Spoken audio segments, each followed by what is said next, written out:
புகாரி மஜ்லிஸ் என்பது மஜ்லிஸா போச்சு, அதாவது அது உட்கார்ந்து கொண்டு செய்யற ஒரு விடயமா போச்சு அப்படின்னு சொல்றாரு.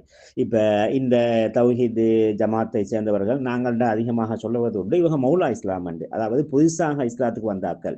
புதுசாக இஸ்லாத்துக்கு வந்தாக்களுக்கு தான் இந்த இஸ்லாம் பற்றி தெரியாது. ஆனால் இந்த புகாரி ஷரீஃபை நபிகள் நாயகம் ஸல்லல்லாஹு அலைஹி வஸல்லம் காலத்துக்கு பிறகு புகாரி இமாம் தொகுத்த அந்த காலத்திலிருந்து உட்கார்ந்து தான் அது ஒரு சபையாக நடைபெறுகின்றது. அங்கே ஒருவர் ஆசிரியர் உட்கார்ந்து மாணவர்களுக்கு அதை உட்கார வைத்து அவர்களுக்கு படித்துக் கொடுப்பார்கள்.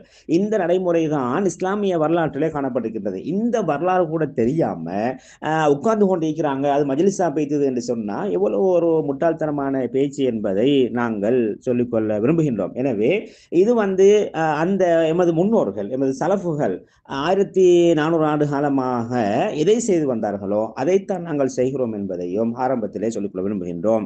அடுத்ததாக அங்கே சொல்லப்பட்ட விடயம்தான், குர்ஆனுக்கு இருக்கின்ற முக்கியத்தை விட ஹதீஸ் வாசிப்பதற்கு முக்கியத்துவம் கொடுக்கிறார்கள் என்று சொல்கின்றார்கள். நாங்கள் அந்த உரையாற்றி அந்த முறையிடம் கேட்கின்றோம், நீங்கள் அந்த புகாரி மஜ்லிஸை நடத்தக்கூடியவர்களுடைய உள்ளத்தை பிளந்து பார்த்தீர்களா?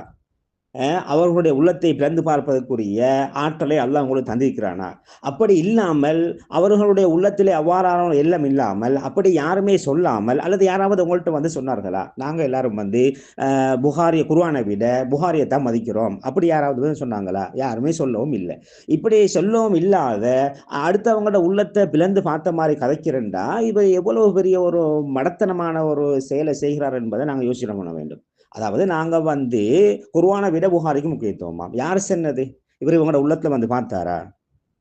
எனவே இதெல்லாம் மக்களை ஏமாத்துறதுக்கு, இன்னொரு முறையில சொல்ல போனா, அந்த இருக்கக்கூடிய ஆட்டுக்கூட்டத்தை ஒரு ஆசுவாசப்படுத்துவதற்காக, ஒரு மகிழ்ச்சிப்படுத்துவதற்காக பேசப்பட்ட பேச்சை தவிர இதுல எந்த விதமான உண்மையும் கிடையாது. அடுத்ததாக சொல்ல